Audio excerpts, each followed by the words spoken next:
নমস্কার, অভিষেক টক ইউটিউব চ্যানেলে সকলকে স্বাগত জানাই। আজ আমরা আলোচনা করব ষষ্ঠ শ্রেণীর বাংলা থেকে হাট কবিতার হাতে কলমে প্রশ্নোত্তর নিয়ে। তো চলো ভিডিওটি শুরু করা যাক।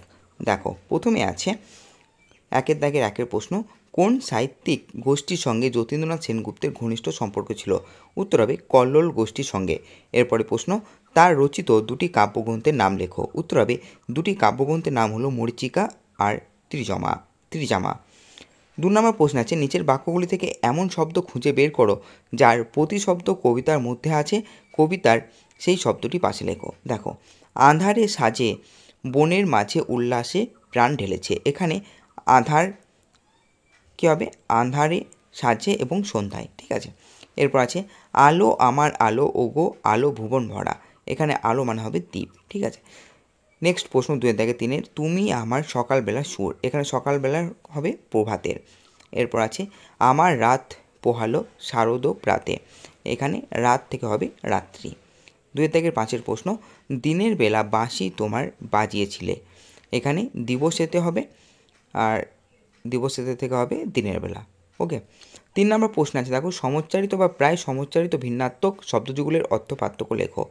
তো এখানে আছে, প্রথমে আছে দ্বীপ, দ্বীপ থেকে হবে প্রদীপ, আর একটা আছে দ্বীপ, দ্বীপ মানে হবে জলবেষ্টিত স্থান। আর একটা আছে বাধা, বাধা থেকে হবে রুদ্ধ বা বিঘ্ন। আর একটা আছে বাধা অর্থাৎ বন্দি বা আটক।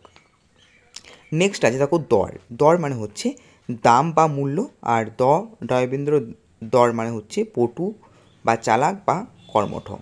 এরপর আছে দন্ত নয় হস্যই তয়জফলা নিত্য, নিত্য মানে হচ্ছে প্রতিদিন বা রোজ। আর একটা আছে দন্ত নয়েরই তয়জফলা নিত্য মানে হচ্ছে নাচ। আর একটা আছে, দেখো, শাখ, শাখ থেকে হবে শাখা বা গাছের ডাল। আর একটা হবে শঙ্খ। 4 দাগের প্রশ্ন, নিচের শব্দগুলি গদ্যে ব্যবহার করলে কেমন হবে লেখো। সহিয়া মানে হচ্ছে সহ্য করিয়া, সেথা মানে হচ্ছে সেখানে, সহি মানে সহ্য করে, সবে মানে সকলে, তবে মানে হচ্ছে তাহলে, মুদিল মানে হচ্ছে বন্ধ করিল। 5 দাগের প্রশ্ন, নিচের প্রশ্নগুলি একটি বাক্যে উত্তর দাও। প্রথমে আছে, দেখো, কতগুলি গ্রামের পরে সাধারণত একটি হাট চোখে পড়ে। উত্তর হবে 10-12খানি গ্রামের পরে। এরপরে প্রশ্ন, হাটে সন্ধ্যা প্রদীপ জ্বলে না কেন? উত্তর হবে হাটে সন্ধ্যায় কেউ থাকে না বলে। এরপরে প্রশ্ন 5 দাগের 3, কার ডাকে রাত্রি নেমে আসে? উত্তর হবে শ্রেণীহারা এক ক্লান্ত কাকের ডাকে। এরপরে প্রশ্ন 5 দাগের 4, ওপারের লোক কেন এপারেতে আসে? উত্তর হবে ওপারের লোক পসরা নামলে এপারের লোক ছুটে আসে। এরপরে প্রশ্ন 5 দাগের 5, হিসাব নাহিরে এলো এর গেল কত ক্রেতা বিক্রেতা, কোন হিসেব নেই কেন? উত্তর হবে, দেখো, হাটে যারা কেনাবেচা করে তাদের হিসাব রাখার নির্দিষ্ট কোনো লোক নেই। 6 দাগের প্রশ্ন, কবিতায় বর্ণিত হাটের চেহারাটি কেমন লেখো। দেখো, হাট বসার আগে কেমন থাকে চেহারাটা? নির্জন থাকে, সকালে ঝাঁট পড়ে না। আর হাট চলাকালীন বেচাকেনা চলে, খুব কোলাহল হয়, অসংখ্য লোকের পায়ের চিহ্ন পড়ে, মাল দেখে শুনে দরদাম করা, হাজার কথার বিনিময়, ওপারে পসরা নামলে এপারে লোক দৌড়ে আসে। আর হাট ভাঙার পর সন্ধ্যায় প্রদীপ জ্বলে না, লোকে যে যার বাড়ি ফিরে যায়, ক্লান্ত কাকের ডাকে হাটে অন্ধকার নামে, হাটের দোতলায় ঘুম এসে যায়, জীর্ণ বাঁশের ফাঁকে বাতাস আটকে বিদ্রুপের বাঁশি বাজায়। এখানে আটকে হবে, এটা যে হাটকে আছে এটা আটকে হবে, ঠিক আছে। এটা বানানটা একটু ভুল আছে। নেক্সট আছে, দেখো, 7 নম্বর প্রশ্নে নিচের প্রশ্নগুলি নিজের ভাষায় উত্তর দাও। প্রথম প্রশ্ন আছে, হাটের স্থান ছাড়িয়ে দূরের গ্রামের ছবি কিভাবে কবিতায় ফুটে উঠেছে। দেখো, উত্তর হবে দূরে দূরে গ্রামে প্রদীপের আলো জ্বলে ওঠে। সাধারণত গ্রাম বাংলায় সন্ধ্যায় অন্ধকার নামলে হিন্দু গৃহবধূরা তুলসী তলায় প্রদীপ জ্বালায়, সেই প্রদীপের আলো উঠোন ছাড়িয়ে বহুদূর অবধি দেখা যায়। নেক্সট প্রশ্ন, প্রকৃতির ছবি কীরূপ অসীম মমতায় কবিতায় আঁকা হয়েছে তা আলোচনা করো। উত্তর হবে, দেখো, দূরে দূরে 10-12খানি গ্রাম আছে, সেগুলির মাঝখানে গ্রামের হাট বসে। সকালে এখানে কেউ ঝাঁট দেয় না, সন্ধ্যাতেও এখানে কেউ প্রদীপ জ্বালায় না, বেচা কেনা সেরে লোকে বিকেলে বাড়ি ফিরে যায়। সূর্য ডোবার আগে পশ্চিমে ঢলে পড়া সূর্যের আলো পূবের মাঠে ছড়িয়ে পড়ে, কিন্তু সূর্য যখন অদৃশ্য হয়ে তখন আর সূর্যের আলো পড়ে না, তা আকাশের ওপরে উড়ে বেড়ানো বকের পাখায় ক্ষীণভাবে পড়ে চকচক করে। সূর্য যখন সম্পূর্ণ ওপারে চলে যায় তখন আর বকের পিঠেও আলো পড়ে না, মনে হয় বকের পাখাতেই সূর্যের শেষ আলো লুকিয়ে গেল। অন্ধকার নামলো। দূরে দূরে গ্রামে প্রদীপ জ্বেলে উঠল, কিন্তু হাটে কেউ প্রদীপ জ্বালে না। অন্ধকারেই পড়ে থাকে হাট। দূরের আকাশে শেনিহারা ক্লান্ত একা কাকের পাখায় রাত্রির অন্ধকার গাঢ় হলো। নদীর পাড়ের পাকুড় গাছের শাখায় নদীর বাতাস প্রশ্বাস ছাড়ে। হাটের দোচালায় চোখে ঘুম নামে, তার জন্য কারো কোনো আবাহন নেই। জীর্ণ বাঁশের ফাঁকে বাতাস বয়ে গেলে তার সুর যেন হাটকে বিদ্রূপের বাঁশি শুনিয়ে যায়। সম্পূর্ণ নির্জন হাটের বুকে একটি কাকের শব্দেই যেন অন্ধকার গভীরতর হয়। প্রকৃতির বুকে নিত্য নিয়ত মুক্ত বাতাস বয়ে চলে। পরের দিন আবার হাট বসে, আবার ভাঙে। নিত্য নতুন করেই হাট বসে আর ভাঙে। নিত্য আসে হাটের ক্রেতা আর বিক্রেতা। এভাবে চলে আসছে সুদূর অতীত থেকে, আবার আগামী অনন্তকালব্যাপী চলতেই থাকবে। হাট নামক এই মহাবিশ্বে যতদিন বাতাস বয়ে চলবে ততদিন মানুষ আসবে আর যাবে, এটাই প্রকৃতির চিরন্তন খেলা। নেক্সট প্রশ্ন আছে দেখো, 7 দিনের বাজে বায়ু আসি বিদ্রুপ বাসি, কবির এমন মনে হওয়ার কারণ কি বলে তোমার মনে হয়? উত্তর হবে দেখো, কবিতায় বর্ণিত উপরিক্ত পংক্তিটি কবি যা বলতে চেয়েছেন তা আমি মনে করি এইরকম। হাট কাউকে ভালোবেসে আঁকড়ে ধরতে শেখেনি। তার কাছে নিত্য নতুন নতুন লোক আসে, আবার চলেও যায়। হাটের বুকে কেউ থাকে না। যে ব্যক্তি অন্যকে চিরন্তন ভালোবাসে সে তাকে চিরকালই ভালোবাসে এবং পরস্পরের মধ্যে ভালোবাসা বিনিময় করে। তাছাড়া হাট কাউকে ভালোবেসে ঘর বাঁধতে শেখেনি। তার স্থান দোচালার মুক্ত স্থানে। ফলে মুক্ত বাতাস হাটের জীর্ণ বাঁশের ফাঁকে আঘাত হেনে বিদ্রূপের বাঁশি বাজায়। অর্থাৎ বাতাস হাটকে এই কথাই বোঝাতে চায় যে তুমি ঘর বাঁধো, তা না হলে পৃথিবীতে কোনো সুখের সন্ধান তুমি পাবে না।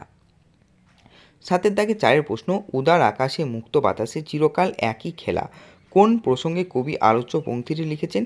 তিনি এখানে কোন খেলার কথা বলেছেন? চিরকাল চলে বলতে কবি কী বোঝাতে চেয়েছেন? দেখো উত্তর হবে, হাটের মুক্ত বাতাসে কারো আসা যাওয়ার কোনো বাধা নেই, এই প্রসঙ্গে কবি এই পংক্তিটি লিখেছেন।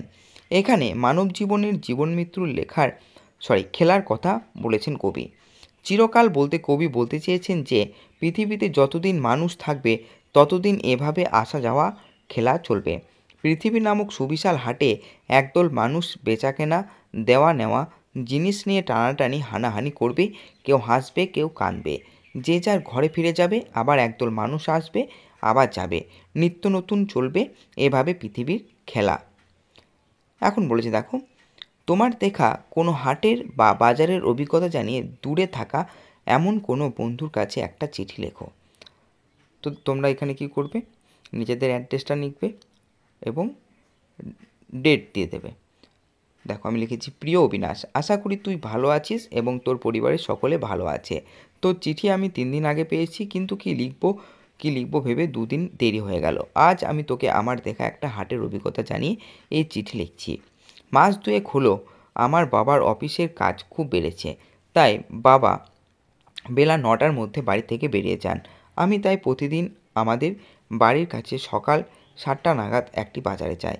ওই বাজারে কিছু দোকানদার বসে তাদের ছাউনির নিচে, আবার কিছু দোকানদার বসে খোলা আকাশের নিচে। বাজারে এক দিন এত ভিড় হয় যে খুব ধাক্কাধাক্কি খেতে হয়। সেই বাজারে সব কিছুই পাওয়া যায়। একদল লোক কেনে, একদল লোক বিক্রি করে। চলে ওজন নিয়ে কখনো অল্প বিস্তর ঝগড়াঝাঁটি, চলে মূল্যের হিসেব নিয়ে বাক বিতণ্ডা। কেউ বা সস্তায় মাল কিনে খুব খুশি হয়, আবার কেউ বা এক দোকানে একই জিনিস বেশি দামে কিনেছে অথচ সেই জিনিসের অন্য দোকানে গিয়ে কম দাম শুনে দুঃখে মুখখানা শুকনো করে বাড়ি ফিরছে। গতকাল সন্ধ্যায় বিশেষ এক জরুরি কাজে তাড়াতাড়ি যাওয়ার জন্য আমি সেই বাজারের উপর দিয়ে যাচ্ছিলাম। দেখলাম দোকানে কোনো মানুষের চিহ্নমাত্র নেই। সেখানে কয়েকটি কুকুর এখানে সেখানে লম্বা হয়ে সুখ নিদ্রা যাচ্ছে।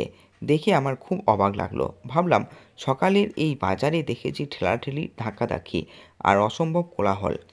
তুই চিঠি লিখিস, ভালোবাসা নিস, ইতি ভজহরি। এখানে তোমার